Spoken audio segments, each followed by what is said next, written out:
Gyerekek, most tényleg ez a téma folyamatosan, hogy mi van egy klotyóban? Nem hiszem el.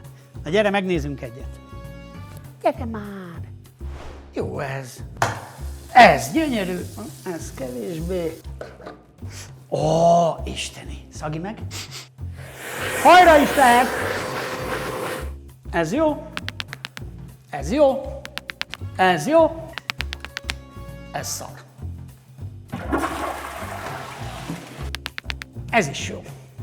És papír is van. Minden tiszta. Van, aki beszél róla, van, aki megoldja. Csokolom, Erzsike. Ennyi.